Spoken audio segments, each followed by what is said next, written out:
Assalamualaikum warahmatullahi wabarakatuh. Selamat pagi. Kenalkan nama saya Aisyah Husnul Hatimah dengan nomor NIM 24030102034 dari program studi PJJ Akuntansi S1. Di sini saya akan mempresentasikan rangkuman atas sebuah artikel yang telah saya rangkum di tugas sebelumnya. Adapun artikel tersebut adalah analisis Capital Asset Pricing Model atau CAPM sebagai dasar pengambilan keputusan investasi saham pada perusahaan sektor perbankan.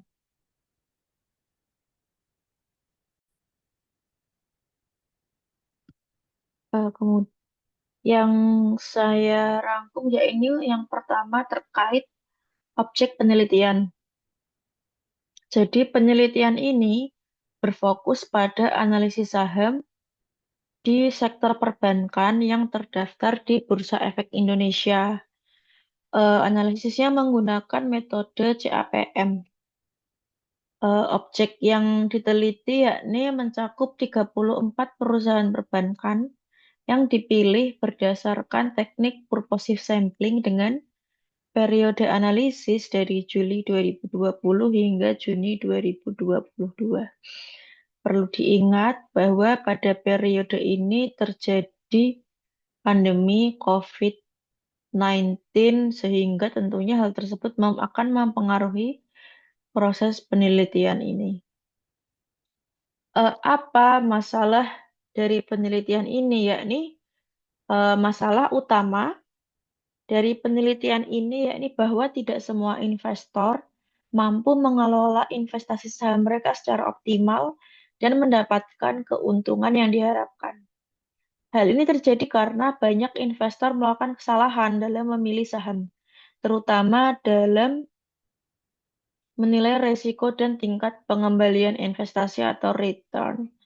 Nah, dalam konteks ini, CAPM digunakan untuk mengklasifikasikan mana saham yang efisien, yakni yang memiliki return individu lebih tinggi dari return yang diharapkan, dan saham yang tidak efisien, yakni memiliki return individu yang lebih rendah dari return yang diharapkan.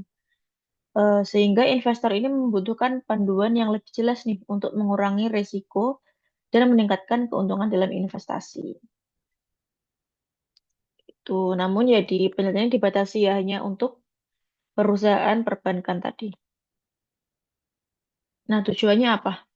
Tujuan dari penelitian ini untuk menganalisis saham di sektor perbankan yang terdaftar di Bursa Efek Indonesia menggunakan metode CAPM sebagai dasar dalam pengambilan keputusan investasi. Nah, adapun tujuan utama penelitian ini adalah mengklasifikasikan saham perbankan menjadi saham yang efisien dan tidak efisien berdasarkan perhitungan expected return dan individual return menggunakan model CAPM. Yang tadi sudah dijelaskan ya, yang efisien berarti yang individual returnnya lebih besar daripada expected returnnya dan sebaliknya. Kemudian tujuan yang kedua yaitu membantu investor dalam mengambil keputusan investasi yang lebih optimal dengan mengidentifikasi saham yang memiliki potensi keuntungan lebih besar dibanding tingkat pengembalian yang diharapkan. Kemudian yang ketiga yaitu mengevaluasi hubungan antara risiko sistematis beta dengan tingkat pengembalian saham, serta bagaimana model CAPM ini dapat digunakan untuk memahami dinamika pasar modal sektor perbankan di Indonesia. Nah, kemudian apa metodologi yang digunakan dalam penelitian ini? Penelitian ini menggunakan pendekatan kuantitatif deskriptif dengan menerapkan metode CAPM untuk menganalisis efisiensi saham perbankan di BEI pada periode Juli 2020 hingga Juni 2022. Jenis dan sumber datanya, jenis data yang digunakan yakni data kuantitatif dan sumber datanya yaitu data sekunder yang mencakup harga saham penutupan setiap bulan, IHSG, dan BI rate. Nah, teknik pengumpulan datanya yaitu pertama dengan teknik dokumentasi, yaitu pengumpulan data historis,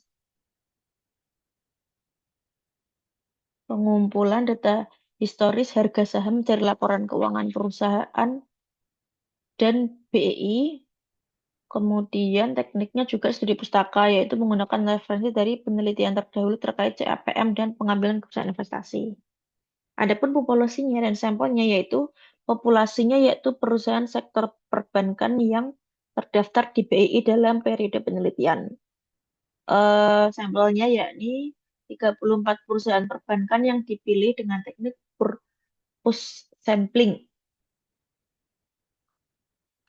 berdasarkan kriteria terdaftar di BEI selama Juli 2020 sampai Juni 2022 serta tidak mengalami partial delisting selama periode penelitian. Kemudian teknik analisis datanya tentu yang digunakan yaitu metode CAPM ya. Ini metode yang digunakan untuk menilai efisiensi saham berdasarkan hubungan antara risiko beta dengan tingkat pengembalian. Dengan metode ini, penelitian dapat menentukan saham mana yang layak untuk diinvestasikan dan mana yang tidak layak untuk diinvestasikan atau sebaiknya dihindari. Oke, baik. Lanjut. Nah, hasil dari penelitian ini yang dilakukan pada 34 sampling tadi menunjukkan bahwa terdapat 18 saham yang efisien atau under value, yang artinya saham ini dianggap memiliki potensi keuntungan yang lebih tinggi dibanding tingkat risiko yang ditanggung. Eh, dengan perhitungan return individunya atau RI-nya itu lebih besar daripada expected return-nya atau ERI. Dan juga terdapat 16 saham yang tidak efisien atau overvalue, yaitu saham dengan RI lebih kecil dari ERI. Saham ini dianggap memiliki potensi keuntungan yang lebih rendah dibanding risiko yang dihadapi investor.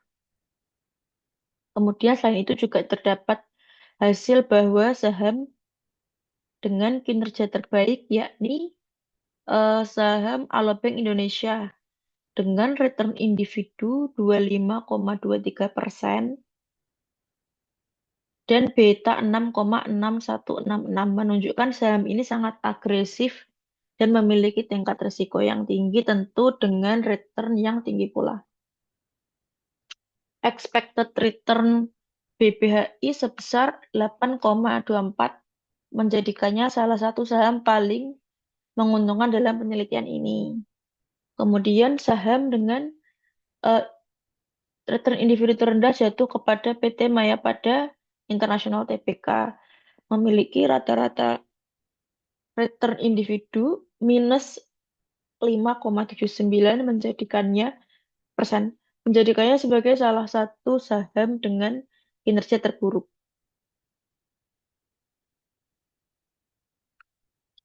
Dan juga saham dengan expected return terendah adalah PT Bank UNB Indonesia Tbk atau BKSW dengan nilai minus 0,09% dan beta minus 0,3241. Menunjukkan saham ini defensif dan kurang menarik bagi investor. Nah, selama periode pengambilan penelitian terjadi yang bisa disimpulkan dari fluktuasi pasar. Return pasar selama periode penelitian ini mengalami fluktuasi yang cukup jauh ya, dengan angka tertinggi di 9,44% November 2020 dan return terendah minus 7,03% pada September 2020. Ya tidak bisa dipungkiri ya, ini kan juga ada faktor ketidakstabilan ekonomi akibat pandemi COVID-19. Kemudian tingkat suku bunga bebas risiko atau risk free rate atau RF rata-rata per tahun sebesar 3,61% dan rata-rata bulanannya sekitar 0,30%. Jadi ya dampak pandemi COVID ini terhadap pasar ya sangat terlihat ya, terutama dalam periode new normal setelah pandemi yang menyebabkan ketidakstabilan harga saham akibat spekulasi dan sentimen pasar. Nah, kemudian apa hasil yang dapat disimpulkan dari hubungan antara risiko dan return? Penelitian ini membuktikan bahwa semakin tinggi beta saham atau semakin tinggi risiko, maka semakin tinggi pula tingkat return yang diharapkan. Saham dengan beta tinggi seperti BBHI memiliki potensi return lebih besar, tetapi juga lebih berisiko.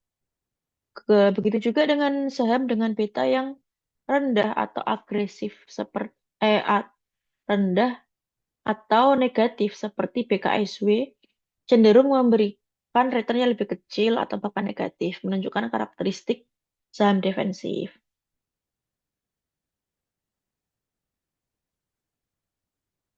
Nah, CAPM membuktikan bahwa semakin tinggi beta atau semakin tinggi risiko, maka semakin tinggi pula tingkat return yang diharapkan. Itu jadi yang dapat disimpulkan dari penelitian ini yakni dari sampel yang dapatnya tentunya dari sampel yang diteliti ya ini semakin tinggi beta maka semakin tinggi tingkat return yang diharapkan. Baik, sekian presentasi yang dapat saya sampaikan. Terima kasih atas perhatian Bapak dan Ibu. Wassalamualaikum warahmatullahi wabarakatuh.